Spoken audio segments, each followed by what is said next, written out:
شاندی وەزارەتی پێشمەرگە لە لەندەنەوە بۆ واشنگتن.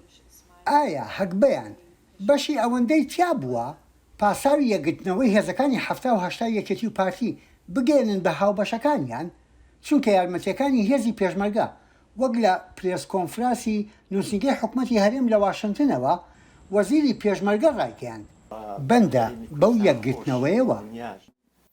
وەکو باسم کرد سەرسامن بەو ئاشتی و ئارامی پێکەوەژیانەی کە لە هەرێمی کوردستان لە نێوان پێکاتەوە ئاینە جیاوازەکانە ئەیانێ ئەم ئیستقرار و ئەم سەقامگیریە لە هەرێمی کوردستانە بەردەوام بێ، ناکۆچی نێوان لایەنە سیاسەکان چارەسەر بکرێ و هێزی پێشمەرگەی کوردستان هێزی بێ هەموو خەڵکی کوردستان بێ، هێزی تەنیا لایەنێک یا دوولایەن نەبێت و ئەمە بۆ خۆی بەهێزی و بەردەوامی ئەو پرەنسیپە جوانایە، ئەو نمونە جوانی پێکەوژیانی هەرێمی کوردستان دابینەکە و بەردەوامی پێدا.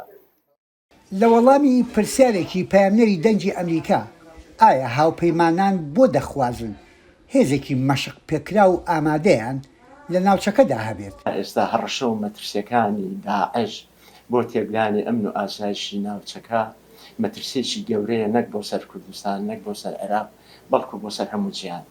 بۆیە ئەوانیانەیە ئەم هێزە ئامادە بێ، چونکە شەڕی داعش، ڕوبەڕووبوونەوەی داعش، مەترسیەکانی داعش کۆتایی نەهاتووە.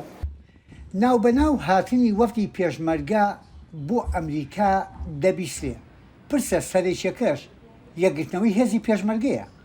لەو دۆخە سیاسی هەرێم پیای تێپەڕەبێت و ناکۆچی نێوان یەکێتی و پارتی یەکگرتنەوەیەکی بەو چەشنە دەگات بە ئاکام لە هەموو ناوەندەکان، لە هەموو کۆبوونەوەکان، لە هەموو بینینەکان، چ لە بریتانیا بێت چ لە ئەمریکا بێت، پێمانەڵێن دوو شتی گرنگ و پڕبایەر لە دەست و دەسەڵاتی هەرێمی کوردستان و حیزبە کوردستانەکانە.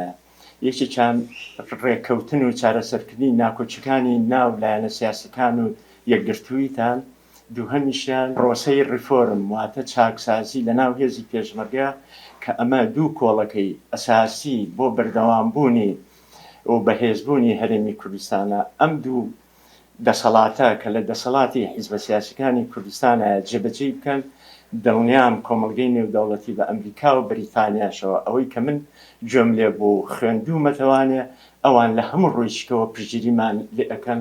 وای اتفاق کراوە کە ڕێفۆرم بکرێ بە پێی مێتۆدێکی کوردی لەگەڵ چارچیوەی پێکهاتەی پێشمەرگە بگونجێت. شێوازی ئەوروپی، شێوازی ئەمریکی حالەتیان جیاوازە، ئەسالیب و ئیمکاناتیان جیاوازە. پێویستە ئێمە ڕێفۆرمێک بکەین کە لەگەڵ واقعی هەرێمی کوردستان بگونجێت. ئەم شاندەی پێشمەرگەش بە کۆمەڵێ ڕاستپاردا دەگەڕێنەوە هەرێمی کوردستان، داخۆ یەکگرتنەوەی هێزی پێشمەرگە هەنگاوی دیکەی بەدوادادێت. یەحیا بەرزنجی، دەنجی ئەمریکا، واشنگتن.